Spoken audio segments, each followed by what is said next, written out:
Coming up on 716, Mike is here from Midway Mechanic. Hello, Dale. Hello, hello. Boy, it's starting to feel like springtime, huh? About time. Yes, it is. Yes, it is. I'm ready for spring 2 days after Christmas. Yeah, By exactly. December 27th, forget the cold weather, I'm ready for spring. Yeah, let's move on with it, right? Back baseball up to January 2nd. Couldn't do that to get away with the Super Bowl in February. Yeah. Who would watch the Super Bowl with baseball on? Uh-oh. The number to call is... Why would you watch the Super Bowl? Now, I'm saying that as a joke, so Yes, don't nobody yes, take yes. that seriously. So how's Mike? Mike's good. Man, we were busy last week, Dale. We had probably the busiest week in March we've ever had since that place opened. We were so busy, it was incredible. And I'd like to thank everybody for coming in. Well, I'm glad I didn't have to come by for my front end alignment yet. Well, if you'd have come by, we'd have put you to work. So it's good. Align it yourself, will you? Yeah, you'd have got you a job, whether you wanted it or not. Hand me that 1 inch and an eighth inch and align it yourself. Anyway, a couple of questions here for you. Okay. On the few warm days, we've had my air conditioner isn't working very well. Well, the real most likely possibility there is your refrigerant is a little bit low. Mm-hmm. That happens. We're going to do a bunch of AC recharges in the next 30 to 45 days. When it gets warm like that, people notice it. You don't notice it in the winter, of course. There's a leak somewhere. Got a little bit of a leak. And it doesn't take, a whole lot of refrigerant loss to seriously affect how well your air conditioner works. A lot of the newer cars don't, the AC system doesn't use that much refrigerant to begin with, maybe a pound or a pound and a quarter, some of them. So if you lose 4 or 5 ounces, all of a sudden you've lost 25% of your refrigerant. Well, then the AC doesn't work the way it should. It may blow a little cool air, but you're sure not going to get any cold air. And we do a lot of AC recharges, a bunch. And like I said, the next month or so, we've already done probably 8 or 10. Yeah. On those days when it hit 70, 75, people wanted some cold air. And we're going to do a bunch more. So if somebody has that issue and they want to swing by a Minute Mechanic, it's a pretty quick, pretty painless job to get those back up. We do a whole lot of them for people where they'll recharge it this spring and it works fine all summer long, and then next spring we'll see them again. They'll want, they've got a small leak somewhere, but it may or may not be worth the time and effort to fix it. They just deal with it and run it all year. If you had 8 ounces of Freon every 2 years, it's not a big deal. It's not a big deal. No, of course, then there's the leaks that happen where you can fill them up and an hour later they're empty again, and those or a day later, a week later, and those have got to be fixed if you want cold air. And we do a lot of AC repairs, compressor replacements, lines, different things. We don't really get into pulling the dash apart to replace an evaporator core. That turns into a job. Oh yeah, an ugly job on most cars anymore. A lot of them are still doing that. There are still shops in town that do it. Yeah, absolutely. But it's thankfully that's not a terribly common problem that we have anymore. Good. It's not. You see it some, but you don't see it that much. Yeah. So if somebody's got an air conditioner issue like that where you're blowing cool air but not cold or whatever, give us a shout. Come up. We can take care of it for you. Another question. My service engine light comes on and flashes. The engine runs rough, loses power. That sounds like a mass airflow. Well, could be mass airflow. Could be. It could be. Sensor? Usually, when you get a light, the check engine light starts flashing like that. It's a problem that needs to be seen to quickly. People have heard me say before, when a service engine light comes on and your car is running just like it always has, running good mileage, it's probably going to be a minor issue. When that light comes on and starts flashing and you're noticing it running rough and losing power, that's something that needs to be seen to ASAP.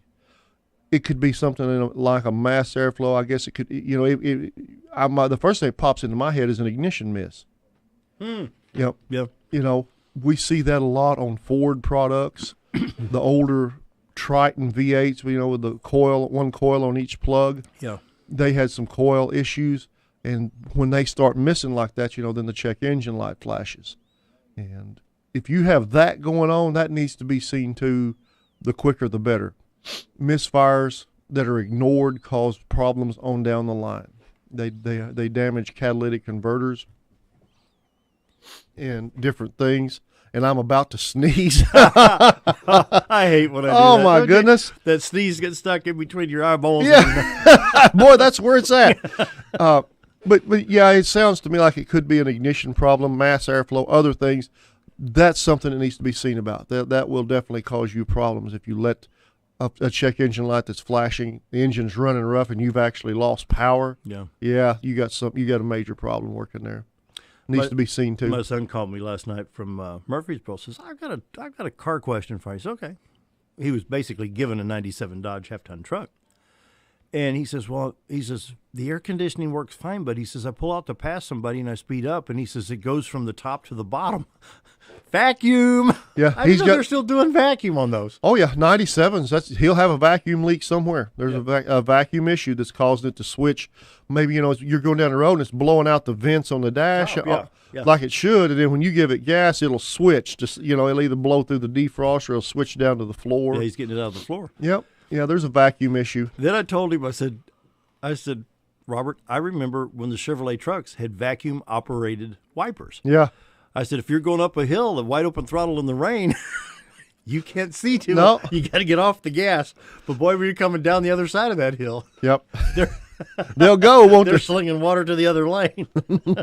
You remember, we used to work on those. Sure. Yeah. Those old cars with all the vacuum controls under the dash for the ventilation system, man, you can get in there and open it up, and it looks like a bowl of spaghetti. There's so many lines running around to do take care of the various functions. Now, I think all of your cars now have got blend motors, little electric motors that change the doors and swap things around. And, they seem to work pretty good. Sure. Every once in a while you get one that's got an issue with it, but it's a pretty good system. Where'd the vacuum leak be? Under the hood or behind the dash control? Well, the first place to do is start looking out under the hood. Yeah. Because vacuum leaks under the hood, up around on the engine, and then some of the vacuum lines are there on the firewall where they break back into the car. Yep. Places like that would be the first ones I would look at because they're going to be the easiest. And you can cross your fingers and hope they're going to be out there somewhere. Instead of having to dig up into the dash. Yeah. But the first place to look is out around the engine, and then look where the vacuum lines come off of your engine and run back to the firewall. You remember the days of the 70s when we'd have to pull those modules out and the mass array of hoses going through behind there? Yep. My goodness. And a lot of times, depending on if the vehicle's been wrecked or not, there's also a vacuum a routing diagram under the hood that gives you a general idea of where those hoses are and where they go. So tell him to look at that. Okay. And it'll help you narrow that down. and Dale, I have some good news. What's that? My daughter Morgan, who's probably listening right now, and my grandson Ethan driving down the road. Well, grandson Ethan on Wednesday will have a sister. Really? Yeah. That will be our second grandchild. Congratulations. Thank you. Yeah. And Morgan is going to be having a C-section, and we'll have sure will. Yeah. Same here. Hey guys, and we'll have a granddaughter. Wow. To spoil and ruin. Here comes Christmas this year. Yeah. Christmas comes in April, huh? Well, if it keeps like it's going, we've got one grandson, and I've only got a half-ton truck, and my wife can load that down. I'm going to need to. Does anybody have a 3/4-ton truck I could use, please? All Christmas gifts this year. There you go. Talk a little bit about motor oil. Sure. You've got all major brands in stock, and you're an AMS oil dealer even. Absolutely, man. We're selling more and more synthetic oil, not just AMS oil, but of all brands. People are starting to. There's a big trend that I see going towards the synthetic oils, and I'm sitting here. I would not be surprised if I said that close to 15 or 20% of our oil changes now are synthetic oils. Say that again? I bet 15% of our oil changes use. That's a bunch. That's a bunch. And that's 15 out of every 100? Yep.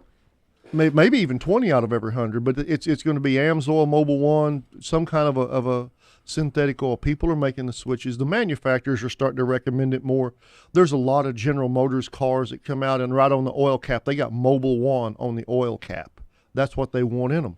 And people are following the manufacturer recommendations. Now all the GMs that are coming out are the Dexos oil. Everybody's heard me talk about Dexos, and most of the people are going with a synthetic oil to meet Dexos specs. I even heard, a gentleman was here with his daughter that said the prayer this morning. We were talking about Motorola. Said there's even OW20 that's being used like in your Corvettes and your higher performance. 020 is really catching on quickly. All the new Chevy Silverados are 020. Oh, even the trucks. Yes. Yeah, from about 14 on, all the new Chevys. That new body style. I thought the Corvette engines, the former Viper engines, and some of the stuff with the high performance stuff. You're seeing a lot of zero weight oils. Chrysler, I know in some of their high performance Hemi engines are running 030, 040. Toyota. Why that heavy though? Well, it's just why would you go with this? I would. That's think just what they've decided that works best for that engine. Toyota, Honda, other manufacturers, you're seeing 020 now. General Motors, all the new Silverados 020.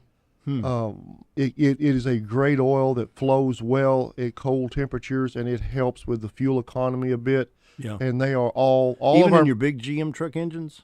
Even on the 5.3s, I believe the 6 liters, all of those are going with 020. Wow. And you're going to see more and more of this as these manufacturers are struggling to try to, our cars are big and heavy now. Bigger and heavier than people think. They will surprise you at how much a new car weighs. That's true. They are loaded with so much standard equipment, and every engine anymore makes 300 plus horsepower. Remember when 300 horsepower was ridiculous? And now we've got V6s running around that make 300 in a family sedan. What was the very first official 300 horsepower car? No, the Chrysler 300. B in 56. Is that right? I didn't know. I just took a shot at it. And then the Corvette was right behind it when they went from the 6 to the 8 cylinder. Of course, they went fuel injected in 57. Yep. Goodness, by that time, the 327 was pushing, 330 horsepower, I guess. Well, that's what I'm saying. Yeah. We got the horsepower ratings are up, the weight on the car is up, and so are the requirements for the fuel economy. That's a hard target to hit, and they're doing everything they can to do it. Midway is located Highway 201 North across from Salvation Army. 425-3135 is their number. They can get you in and out this week. Absolutely. No Give holidays. us a shout. Thanks, Dale. Working Good Friday. You don't even take Good Friday. I won't be there Wednesday morning for sure because I'll be at the hospital with Morgan. But wish her well. I will. Congratulations. Give Mike a call. 425-3135. Time for the news. We'll be right back. Good morning, North Central Arkansas. This is Jerry Hogan with you, and Dale had to take a call from the Vatican real quick, so he is in the other room, and me and Lloyd are sitting here winging it. I have with me in the studio today Mr. Lloyd Camp from Camp's Plants. How are you doing today, sir? Oh, mercy, my doing great. The sun's out, the temperature's up, looking like it'll be a nice week. Maybe outside of a little rain, but that's all right too, because we need it. It certainly is. And did you know we had snow here the other day? How did that do for you? My goodness, I'll tell you what. You in them greenhouses start hearing that sleet and snow hit, and you say, "Wow, here it is! Here it is, almost April." That's kind of part of Arkansas weather, though. Right, but you said that's actually a good thing. It is when we're taking cuttings. Absolutely, it's cloudy that way, and the cuttings tend to root better and so forth if you don't have a lot of heavy direct sun on them. Well, good. Everything. I mean, you're set up in all 4 locations. You're ready to go. Right? Actually, officially April 1. We do have some things here locally. Won't actually open the Harrison store until April 1, and it's probably going to be Friday or Saturday before we open the Highland store. So we're getting set up and ready. We don't want to take a chance on tender vegetation creating some issues with quality. So we try to hold what we need to. All right. And I drove by your place in Midway. Everything looks great. I mean, you have the driveway, new rock on it. Everything is set up, ready to go. We've just got to wait on the weather here, and it looks like this week's going to be it. So that's great. Hey, while I'm on here, I hear that my 4 grandsons are sitting in the car just waiting for me to say hi. So I'm going to say hi to them here, and they get out there, and the older one, who's 9, he's out driving the forklift and the bobcats and so forth around too. So he kind of enjoys that. Some of the others are learning how to drive the forklifts and so forth with their papas. So, they kind of enjoy out there being part of the business too, and we certainly appreciate all of our fine customers that comes in, and some of them kind of get amazed when they see a 9-year-old on a Caterpillar skid steer, but they enjoy that too. Has he hit anything yet? That's the nice thing about it. He hasn't. He's learned to be very careful. That's a good deal. Now, I guess you what are we looking for at this time of the year from you? That's one of the interesting things about the greenhouse spring business, especially. A lot of folks don't understand just how important it is to go ahead and to get their super dirt down and get it in their garden so they can begin their planting cycle. Pretty well got all the nutrients in it that it needs, with the exception of, I do like to see people put a little extra nitrogen and so forth on. Mulch is a big factor, and a lot of folks don't understand because our area is rocky and clay-based soil. The mulch becomes very, very important, not only to help smother the weeds out throughout the summer and hold the moisture in, but tilling that in then in the fall after everything is over helps to bring the humus up into the soil and creates a much, much better garden for the following year as well. So, that becomes very, very important. Even, a lot of people think of mulch as being just something that's decorative, and it is with the different dyed mulches, and it kind of adds a bug resistance to the soil as well. But it's certainly beneficial in many other ways instead of just being the decorative part of it. Mm-hmm. Yeah. It's bug repellent, I guess. Both of them are bug repellent, or just your... No, actually, this year we have gone to a cedar mulch, which is going to be bug repellent even on the natural. Oh, wow. Now, we will have some of the pine and the oak as well, which is not as much bug resistant as the other is, but yes. And now your super dirt, I know it's kind of secretive. You don't want everybody knowing, but that is what you put in everything that you grow, or... No, actually, the super dirt, we manufacture it down our 62 location, just especially for yards and gardens. I have sold several semi-loads to folks that put it on to have new lawn seedings. Got into one area down Tracy Ferry back a few years ago that I think it was 6 semi-loads we took down to them of it. And all it was a clay hillside when they started. One of the most beautiful lawns down that area now that you'd ever see. Kind of sets up on a knoll there. Beautiful, beautiful place. But no, I don't mind folks knowing what to do. It's a lot of compost in it, everything from grass clippings to leaves to rice hulls to turkey litter. And we just kind of have a mixture there that puts that together, and then we mix it with some composted bark to keep it aerated. That way you can get the plant growth that you need as far as the root systems and so forth. But no, absolutely, that's something that I'm going to say that there's times that we'll sell 30 to 40 semi-loads of that in a season, and most of it in couple yard loads that people bring their own pickup in, or if they want a 6-yard load, we're more than happy to deliver it free. Not an issue there as long as we're within reasonable distance. If we get over 10 miles, we do charge a little extra for that. And I have delivered as far away as Harrison with a 6-yard load. So people understands the benefit of the super dirt and how much better that it allows the plants to grow with the right mix of nutrients in there. Oh, it's dynamite stuff. I got a truckload last year, and it works. I'll say that. Now, on your hanging baskets, another thing, around Mother's Day last year, my wife had about 4 hanging baskets from you, and I just want to point this out. When you go to a big chain store and get their little hanging baskets, I can lift that thing with one finger, and it probably weighs under 5 pounds. But now when you pick up your hanging basket, you're holding a lot of weight there. It's the same volume, but you have a lot more weight in your basket. Well, actually, it's not the same volume. Okay. You're looking at most of the chain stores use an 8 or a 10-inch hanging basket. Okay. So your actual soil volume we do nothing except a 12-inch hanging basket, which has almost double the soil volume in it as what a 10-inch does, which makes a huge difference whenever the people are watering of a morning. They don't have to try to water at noon and 4 o'clock in the afternoon to keep that plant alive. Folks around here work hard, and they leave of a morning, they come back in of a night, and there's a lot of plants that if you don't water them 2 or 3 times a day in a small 8 or 10-inch hanging basket, they're not going to survive when the heat of the summer comes.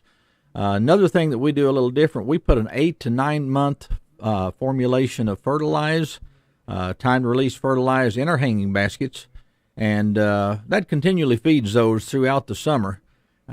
Somewhere along July or so, you probably ought to put a little more fertilize in them, because it does release a little faster as the heat of the summer comes on. But it has most of the nutrients it's going to need for the life of the plant already in the basket in a time release fashion. So it makes a big difference in the way that those baskets are going to look for you, even right up into the fall. Well, I'll say this: the ones we did have went right through summer with no problem. They're big, vibracious plants. I mean, they were absolutely dynamite for this area. And there's a reason for that. You've been doing this a while, and you grow plants local that thrive local here. That's right. Our main growing facility is out at Midway. Got close to 5 acres under plastic. We were selected last year, a very, very great honor, I think, from Farm Bureau of the Farm Family of the Year. So it was the first time that they had this type of a business that had been featured as a county Farm Family of the Year. But we had some of the folks come up from Little Rock and tour the facility, and they were impressed with what they seen. Matter of fact, the main fellow that came up from there, he made a comment that I thought was rather interesting. He said, we get used to looking at the backside of cows and down the rows of rice, and he says, this is really a nice break. I tell you what, when I'm driving around, I pass your place. It's almost like a magnet, because it is very interesting how that whole setup works. I mean, when do you start all this? Actually, some of the plants that we have out there now, the geranium baskets that we have, we actually started those in October of last year. Oh, wow. And you bring them on through the winter, and then you've got a real nice full basket. I've got hanging baskets right now of geraniums that's probably got 12 or 15 blooms on them already. Oh, wow. And as long as you keep those blooms pinched back, it'll just continue to bloom even heavier as the spring and season progresses there. I'll be. And now your stock, I guess you're growing summer stock, or you just got everything done now and just... No, everything's not done. We'll continue planting up until sometime in May. We haven't planted our first patio pot yet for the season, but of course we take the bigger plants, 4, 5, 6-inch plants, and put those in the patio pots. So it doesn't take long for those to flush out and to go ahead and fill and be ready to go. You have to kind of keep them in the smaller pot just due to the natural gas cost and the propane cost and so forth through the winter. We can have gas bills alone of over $10,000 a month, which a lot of people don't understand the cost that goes into raising things in a greenhouse through the winter time there. Before we drilled our own well, we had one water bill that was over $2,000. Good man. A little bit over a million gallons that we used during that time. So it's there's a lot that goes into it ahead of anybody seeing it. I've had several workers that come in and they'll work for a day or two, and they'll say, we had no idea what it takes to get a plant from the seed on up into the growers or into the customer's hands, and it's a unique operation. Now this winter was a lot less brutal on you than last winter there.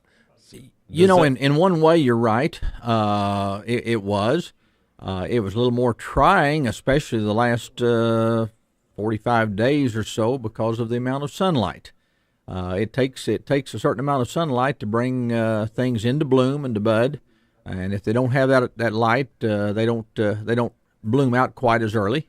Last year we already had petunias in full bloom. Now we've got petunias that are just setting real good heavy bud, which is all right. I mean, it's time now. It won't take but 3 or 4 days of heavy sun, and they're going to be in full bloom. So same way with marigolds. They've just got big buds on them now, no blooms yet. And there's a lot of the crops that's that away. So when we get into these 70-degree days, everything is about to just take off out there. Very, very quickly. Yes, absolutely. All right. Well, all right. We on break? Take a break. All right. I'm on break. Dale's doing the board, and I'm here with Mr. Lloyd Camp, and we'll be back in a minute. 7:53. Yes, I'm back on the microphone. Thank you, Jerry. Okay. Sure. Tomorrow's interview came in on Monday. Good. No, we were talking with former ambassador to the Holy See, which is the Vatican, Francis Rooney. And once I get it edited, we'll put it on. But he's talking about there's a blog out there concerning ISIS, the Catholic Church, and other Christian organizations throughout the world. And so he was the former ambassador to basically the Vatican. And there's some issues. And so we discussed that, about a 13, 14-minute interview that we just recorded. So Look forward to hearing it. it's going to be good. The Lloyd Camp's here. Going to be back tomorrow talking about Camp's plants. I'm going to let you run with this, Jerry. Go ahead. All right. Well, as we've been talking up to now, How about a testimonial? okay. Last year, I went and bought 2 of the most beautiful hanging potted plants you've ever seen. The price was unrealistically low, and they lasted just like Lloyd said. They'll let you keep them watered. They're going to last you till November. Guess what? Had I brought them in faster, they would have lasted till December.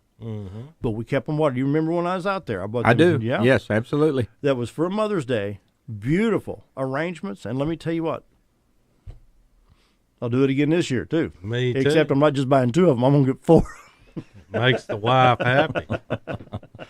You know, one of the neat things about that too, if you look at any of the big chain stores and so forth, the same hanging baskets that we sell for $19.95, they're going to do $24.95 on them. So we're about $5 less, and it's because we don't have all the freight, we don't have all of the loss and so forth, because we kind of know how to take care of the plants.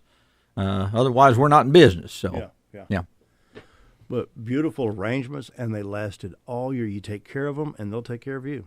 I was thrilled. I didn't even hardly take care of mine, and they did just fine. I mean, they really did. Something in the dirt, Lloyd. Vitamins. Something in the dirt. Roses on steroids.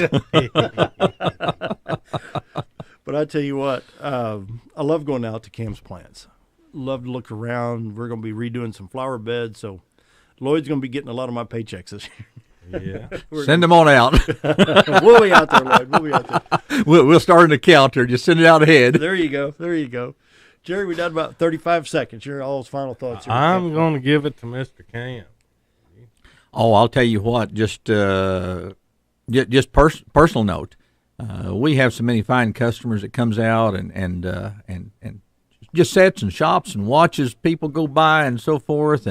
And I'll tell you what, we just love having people come out and visit with us. And any time that folks wants to come out, they're always welcome to come and tour even the main growing houses. Just realize it is a working greenhouse. So, you know, there's going to be dirt on the floor. There's going to be hoses stretched around. So they've got to watch kind of where they're at. But we certainly appreciate you, all of our customers and so forth that come out. Be sure to visit Camp's Plants, Highway 62 West, just after, what's a good landmark there real quick? Just on the left-hand side going out. Left-hand side going out. Just Watch before for the the bus line. big red mulch piles. You'll see it there. We'll be back tomorrow. Time for Rush Morning Update, followed by Gun Back. See you tomorrow.